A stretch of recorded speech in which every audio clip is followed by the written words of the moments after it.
So were you trying to make it big at that point, or were you just trying to be employed as an actor? Well, I mean, I guess both, right? I mean, I wouldn't turn down making it big, but the way to do it is by being employed, right? Mm-hmm. I would say that's kind of important. Making it big is kind of putting the cart in front of the horse, right? Okay. Getting the job. It wasn't like I was like, I'm not doing anything that's going to pay me a lot of money. Mm-hmm. I just did what I'll be honest, most of my career is like, based on what the opportunity was. Not like, I'm just going to do this and this and this and this and this. It's like, if I did that, I'd probably A, not work much, and B, be broke. Right. I don't think you can do that as an actor, really. Can you really pick and choose like that? I mean, unless you're Reese Witherspoon, maybe. Yeah, if you're, if you start off young and are a big success right away, probably, but it didn't work out for me that way. So do you feel like you made it big? Well, yeah, I guess so. I think you did. I guess so, yeah. Anyone else think you did? Yeah, I guess so. Well, things changed when you were on The Sopranos, of course, right? You knew something was, a big hit. Yeah. And so everything changed, I would think, in terms of everybody knew about you at that point. Yeah, that definitely was a big change, being on a hit television show. Yeah, it's different. What's interesting now is being old and being in the business for a really long time, because then you have this other level of whatever, respect, or just from surviving and not dying and keep staying, keep working and stuff, which is kind of nice too. Right. But here you are calling yourself old again, and you're in your early 50s, I'm just saying. I'm not 23 anymore. It's a big difference. But that's like... that's how old was I when I started? I started movies when I was 22, so it's a long time. A lot of people, 30 years, are already retired from a lot of jobs. Right, and I guess a lot of you wouldn't see it through to that degree. If they didn't keep getting like the next best thing or whatever, at some point they'd say, all right, this is not working out for me. Yeah, a lot of people should do that, and a lot of people don't do that and are miserable. Oh, really? Like you know that personally from them? Absolutely. So why are they staying in it? Because you have to be pretty deluded to want to be an actor. I was. You have to be, it's so hard, right? You have to be deluded in terms of that you're so special and talented that you're going to be successful, but a lot of people are talented. Tons of them, Mm-hmm. Well, it's interesting because you have to be somewhat delusional, I guess, or deluded, but at the same time, I feel like a lot of actors are also insecure in many ways, right? Yeah, I think a lot of people are insecure. Well, everybody, I think. Almost everybody. Even people who don't seem insecure are maybe the most insecure. Yeah, and you're in a situation of auditioning where you're being judged, and you're being judged not just on your work, but on your look and how you sound and your height and where you look, who you are as a person. It's not just like a musician where you're judged on your ability to play an instrument and the sound of the instrument, the music you play, you're judged on you. And so that can easily play into all that stuff. And it's hard to, I think it's hard to have a career. I mean, it's very competitive. You have to be very patient. You have to have a lot of perseverance. Mm-hmm. I mean, a lot of people say it's luck. It wasn't like people, they don't pull your name out of a hat. It's not like the lottery. It's luck that you don't, get hit by the bus on the way to the audition or, don't fuck it up somehow. But I don't think, luck. You don't get a job because you're lucky. You get a job because, people want to hire you. I never understood that. Well, you're lucky. I'm like, what do you mean? Right. It's not the lottery. Right. It is, for some actors. I know an actor who was discovered on the beach as a teenager and became a big star, right? That's Who's luck. this?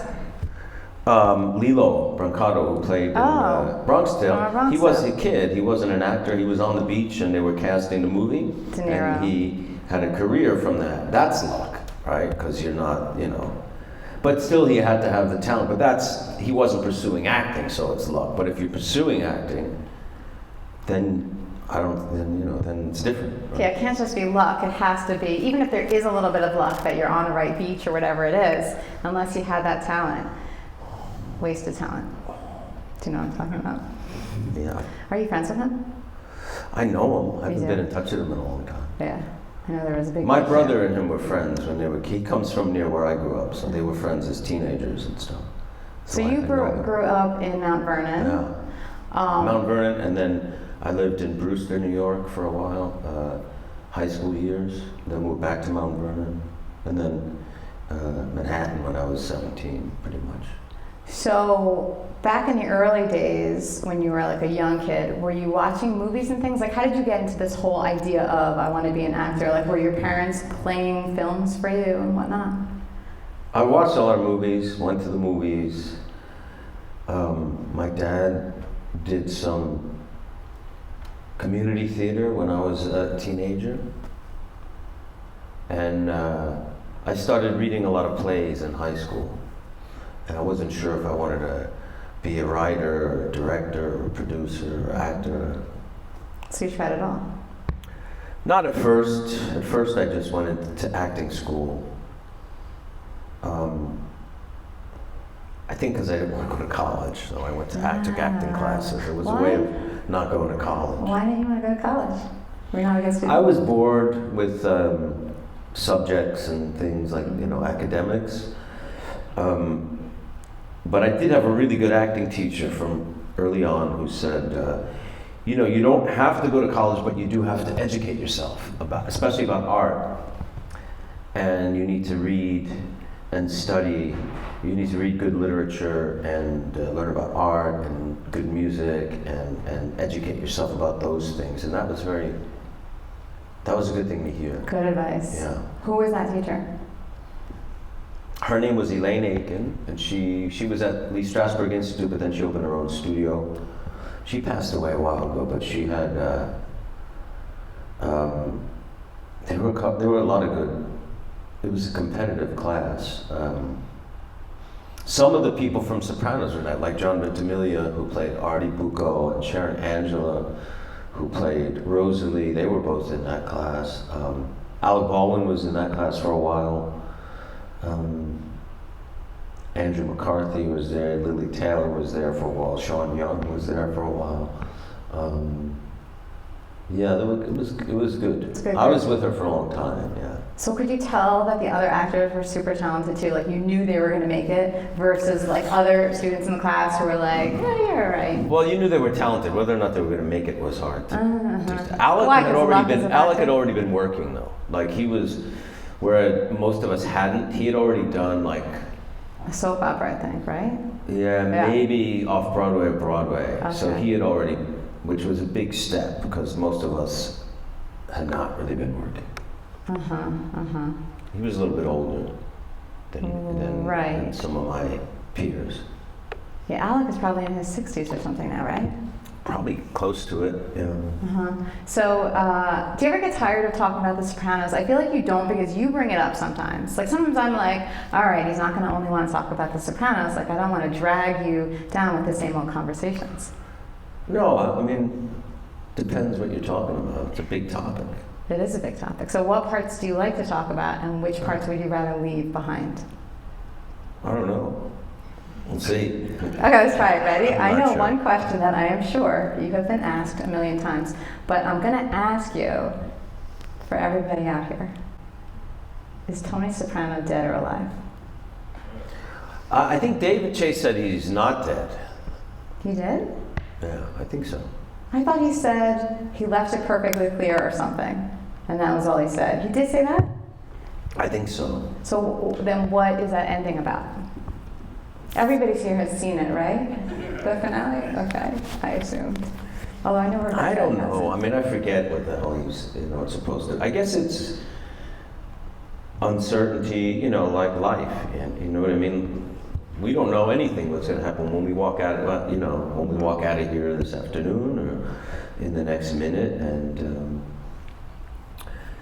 the uncertainty of life, impermanence. David Chase is never someone who necessarily tied things up in a knot, in a bow, and with a lot of closure. There were a lot of open-ended things. Yeah. Particularly when Lorraine Bracco's character was raped, everyone thought, well, Tony's going to get revenge because somehow the audience wanted that.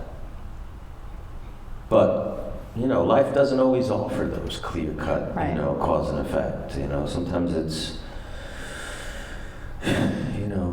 things are different. Yeah. Things play out in ways that you don't expect, or things just fade away. Like, how many things happened years ago that you worried about, and then years later you're like, really? We're worried about the consequences and nothing really happened? Well, what were you very worried about a long time ago that now you realize I wouldn't talk about it. Oh, come on. No, that's it's way me, too Michael. personal. It's me. I wouldn't tell anybody. Okay, I accept.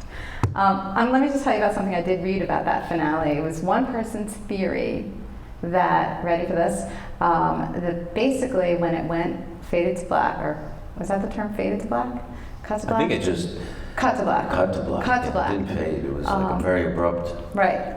I think somebody had a theory that the viewer got whacked.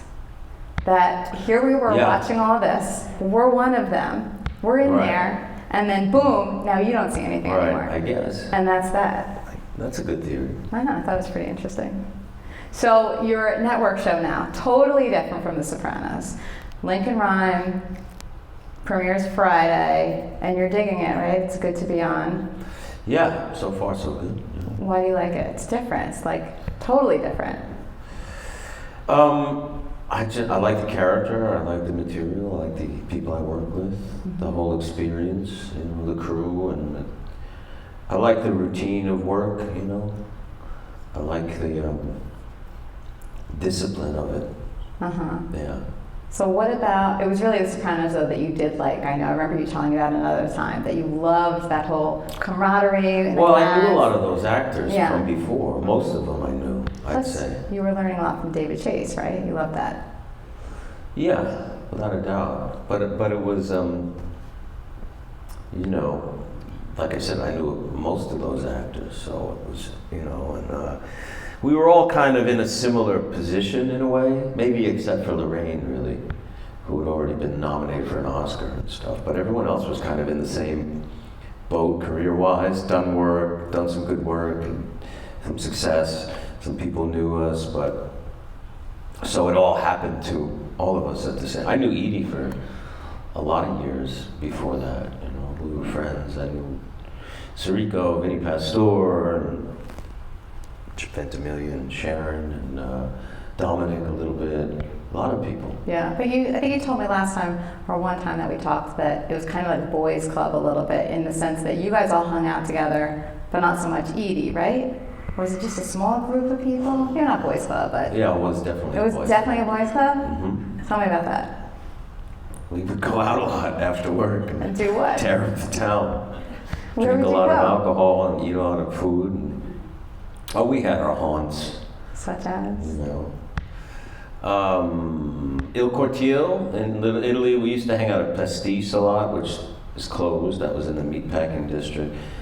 I actually owned a place at the time. We used to hang out there. Peter's on the Upper West Side, which I don't think is in anymore. Maybe it is. I don't know. So who are we talking about here? Me, Sciarippa, Jim Gandolfini, John Ventimiglia. Sometimes Sirico, Steve Van Zandt. But never a girl. Not much. Okay. No, not because we excluded people, but often it was like we were done shooting them to go out. Mm-hmm. And so Jim was really an incredible person, right? This is what I've heard. Yeah, like he was. Beyond. He was a really good actor and a really good friend and generous guy.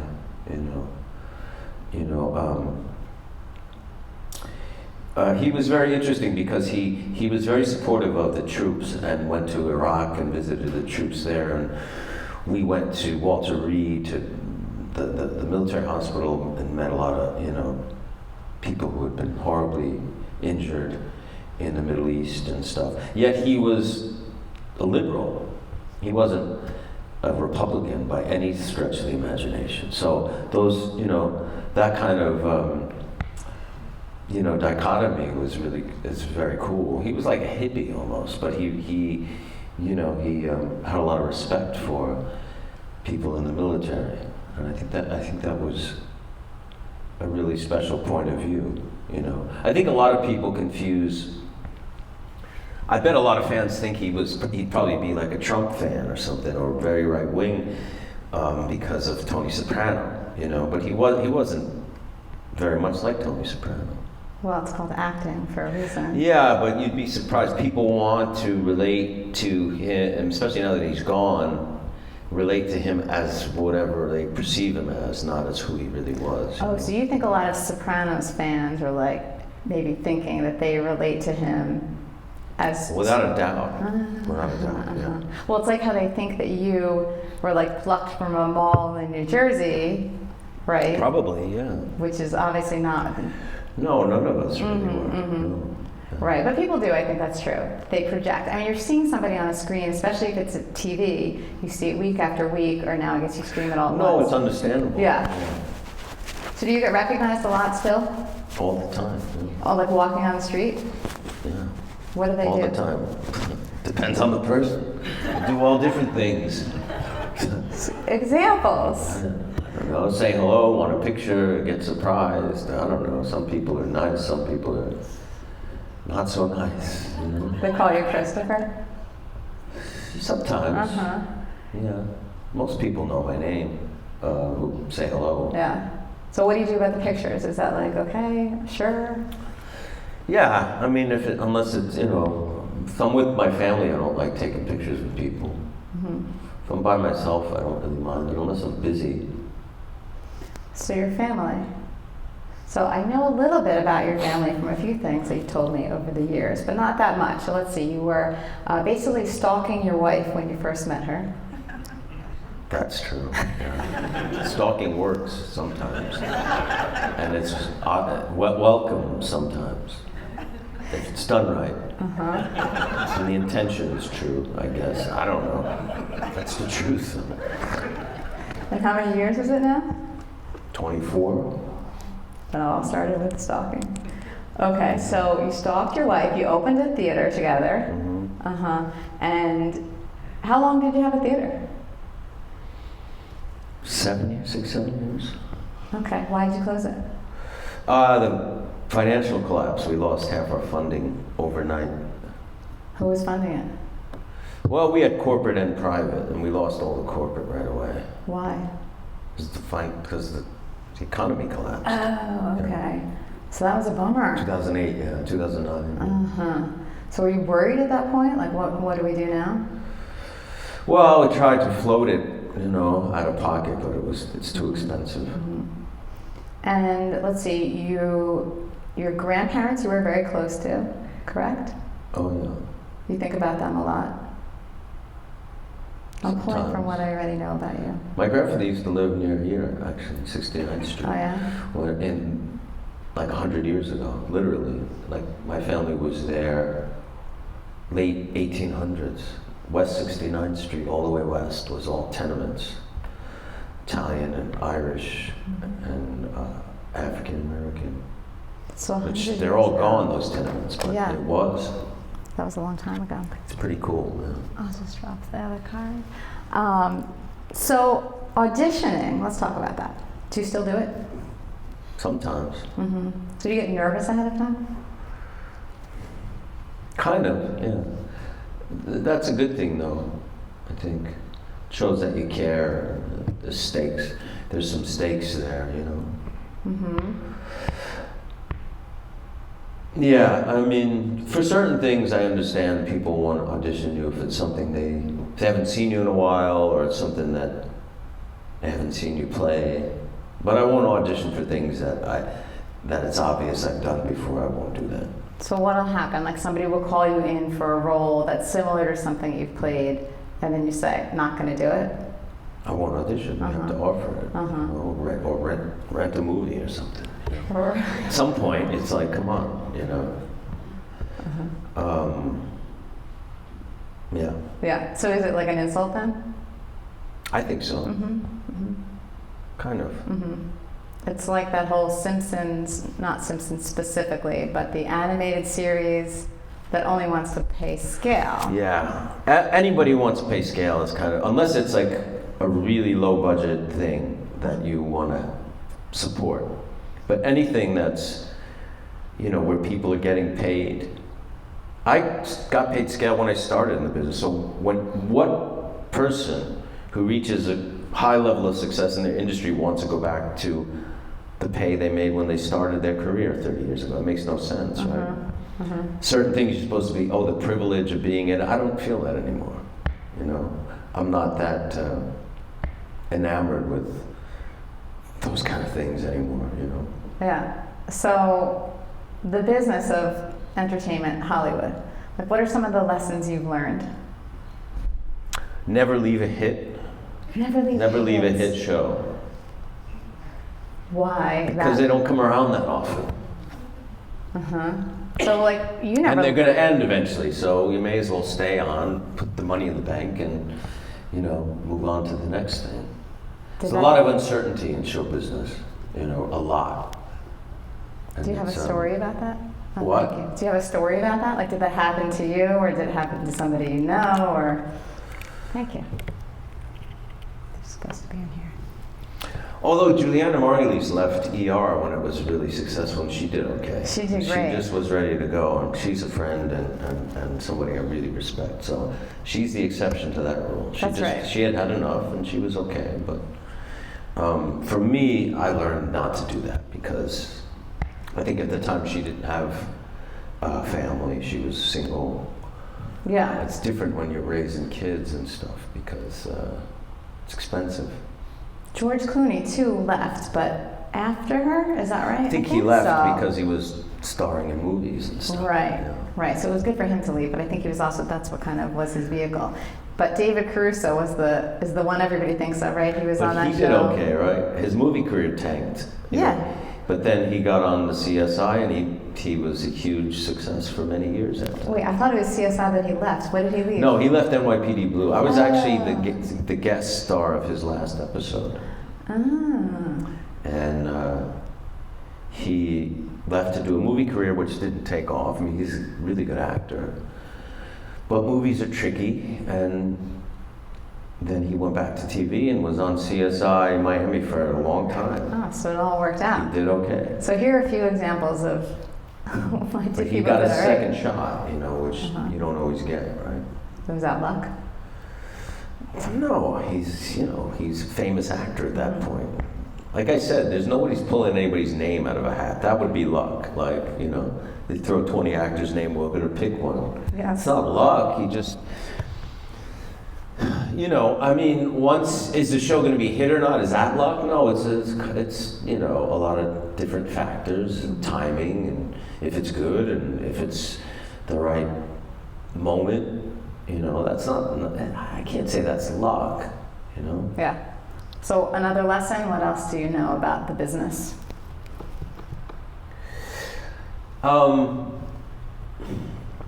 It's a hard business, It's hard to, uncertainty is really hard. When your job is done, you don't have another job. It's really hard. And everybody I know feels that. Are you going to work again? And sometimes it goes on for a long time, and it's disturbing. Yeah, and I think that's maybe sometimes when people give up. Do you know Diedrich Bader? No. He's an actor. He's in the show American Housewife, and he got to the point, I remember him telling me, that it was like, he's like, it's been so long, I haven't really gotten anything, and he was about to move, I forget where, to like England or something like that. And then Julia Louis-Dreyfus took him onto Veep and changed his entire career trajectory. So it was everything, and it's like that one thing, if he had let it go 5 minutes before, he would have never, you've never heard of him, so, okay, yeah. But still, he's a successful actor. No, but obviously, if he was on Veep and American Housewife, he's doing okay. Yeah, he plays the but husband. It's hard. I've felt like that many times. Yeah. But what did you do then at those points? Suffer. Basically. It's miserable. It's scary, not knowing, when your next paycheck's coming is hard. Mm-hmm. What did you do? I don't know. There's not much. I don't have much of a choice. It's not like I can do something else. I don't know. All right. So when you're feeling that way, what are you doing? Describe I try it. to stay creative. I try to. That's why. I mean, I've always done things outside of like TV roles or movies, like theater, produce theater, direct theater, write. Screenplays, write fiction, whatever. I have to stay creative, or I'll really be an unhappy camper. And is that, so the writing is part of that? Yeah. Are you writing anything now? A couple of things, yeah.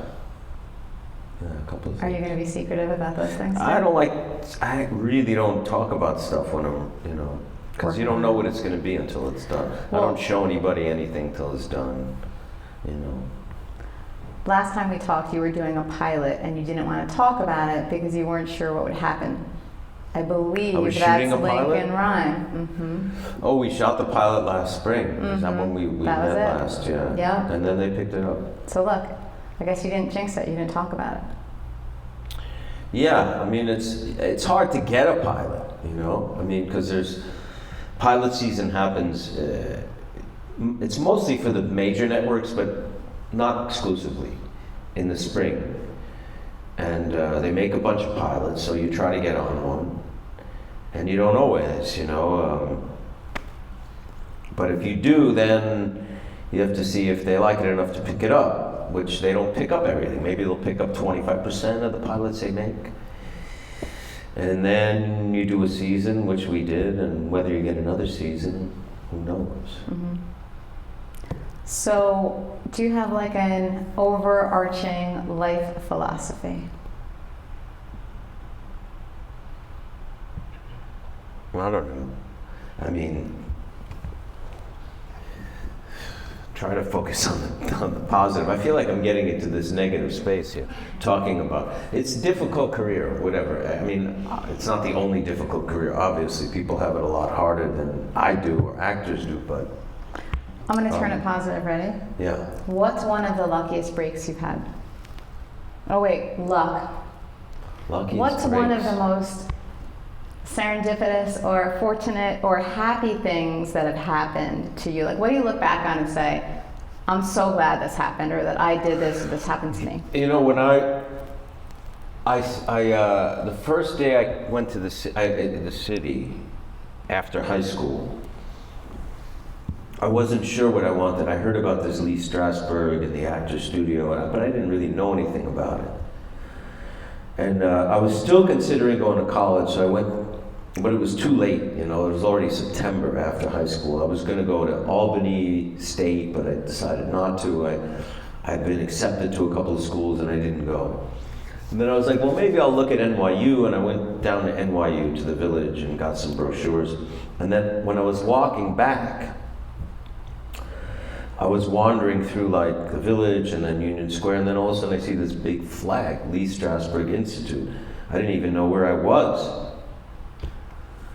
And I walked in, and that kind of set me on the path, So that's major. By the way, I think you have a friend here from Lee Strasberg. Unless, Dory, are you out there anywhere? Okay, so Dory from Lee Strasberg is in the audience today. She is currently with the Lee Strasberg Institute. Who's that? Dory Sullivan. Hi, Dory. Hi, how are you? And big regards from Victoria. Thank you. And from Lord Morris. Thank you very much. Everyone there has so much love for you. Oh, I have love for them too. That was an important place in my life. Okay, so Without you a walked doubt. in and it worked out, and everything kind of kicked off at that point?